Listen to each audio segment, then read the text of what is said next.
আজকের দিনটি শুরু হলো এক অন্যরকম উচ্ছ্বাস নিয়ে। শিল্পকলায় জুলাই বিপ্লবের উপর আর্ট এক্সিবিশন দেখতে এসেছি। প্রবেশের মুহূর্তেই মনে হলো আমি যেন ইতিহাসের পাতায় প্রবেশ করেছি। প্রথমে যে চিত্রটি আমার নজর কাড়ল তাতে কোটা ব্যবস্থার সংস্কারের দাবিতে ছাত্রদের আন্দোলনের একটি দৃশ্য। তারা রাস্তায় দাঁড়িয়ে একসুরে স্লোগান দিচ্ছে, তুমি কে, আমি কে, রাজাকার রাজাকার। যেন সেই দৃশ্য আবার জীবন্ত হয়ে উঠেছে। চোখে মুখে ক্ষোভ আর প্রত্যয়ের অভিব্যক্তি যা পুরো জাতির আশা হয়ে দাঁড়িয়েছিল। এরপর আমার চোখে পড়ে এমন একটি চিত্রকর্ম যেখানে পুলিশের গুলির শব্দে একটি আন্দোলন রক্তাক্ত হয়ে যায়। একজন শহীদের মুখ এখানে ফুটিয়ে তোলা হয়েছে। জানা যায় তার নাম আবু সাইদ। এই শহীদই যেন পুরো দেশকে একত্র করেছিল। আন্দোলন তখন শুধু ছাত্রদের মধ্যে সীমাবদ্ধ থাকলো না, দেশ জুড়ে ছড়িয়ে পড়ল।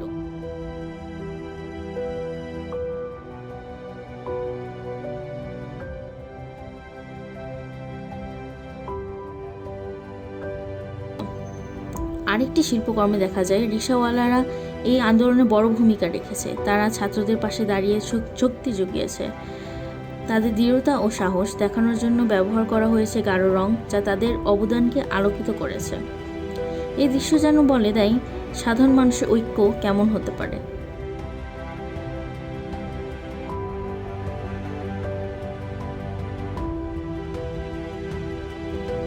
এরপর চোখে পড়ে একটি লম্বা চিত্র যেখানে আন্দোলনের ধাপগুলো তুলে ধরা হয়েছে।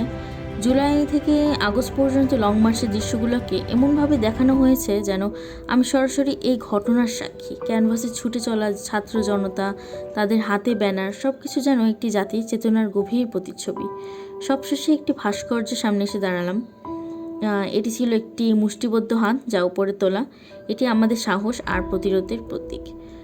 শিল্পকলার এই আর্ট এক্সিবিশন আসার পর বুঝলাম জুলাই বিপ্লব শুধুই একটি আন্দোলন নয়, এটা আমাদের জাতির একত্রীকরণ, সাহস আর প্রত্যয়ের প্রতিচ্ছবি।